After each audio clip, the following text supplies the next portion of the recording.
Thank you. Well, good afternoon. It's great to see you all here. Thank you very much for coming. It's wonderful to get such a warm reception in Hong Kong. The sun's shining. It's a beautiful day here. It kind of makes me want to stay. It's not so much fun in Washington sometimes these days. David McCormick, the US Treasury Undersecretary for International Affairs, yesterday briefed the Hong Kong business community. The focus of his speech centered on where the US economy went wrong and the actions that it is now trying to implement.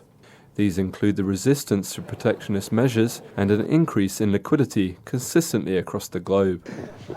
It's certainly a humbling time for the United States. Our financial services industry has really... In the question and answer session, Mr. McCormick also talked about Washington's international responsibility and its strengthening relations with Beijing. Innovation and some of those developments has really created a challenge for our financial markets and for financial markets around the world.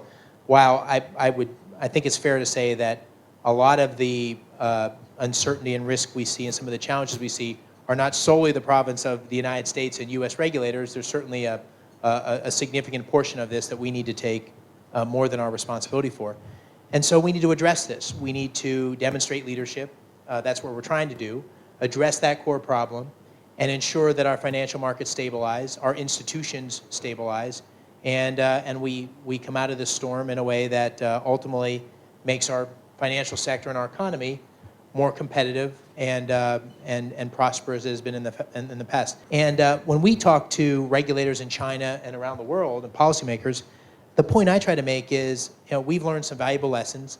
We'll share those lessons with you. We hope you'll learn and be able to take advantage of those same lessons. Don't learn the wrong lessons.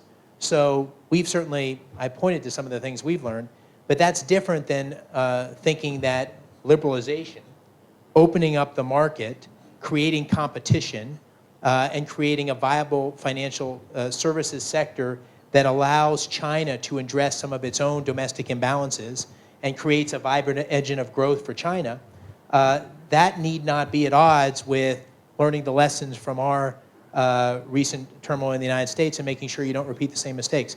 So the message I have is don't learn the wrong lessons. We've learned some tough lessons. We'll share them with you, but take the good of what we've seen in our system and in other systems around the world in terms of financial services liberalization and let that benefit your country. So our level of communication with China over the last 12 months, and particularly over the last 3 to 6 months, I think has been unprecedented, where I believe that China's policymakers have a clear understanding of what we're trying to accomplish in terms of stabilizing the situation and protecting our economy. And China has its own set of challenges, but is trying to take a series of steps to stabilize and continue to grow its economy.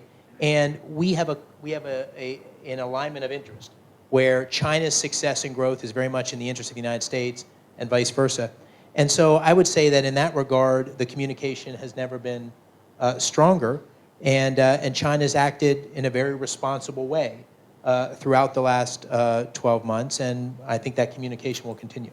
So since July of 2005, the Chinese currency is appreciated about 21% on a nominal basis relative to the dollar, about 18% on a real trade-weighted basis. And that incremental progress, we think, should continue and ultimately will result in a more balanced domestic economy, which is ultimately in the U.S. interest. And certainly inflation is a concern, but it's a concern that can be managed within that broader context. For the South China Morning Post, this is James Moore.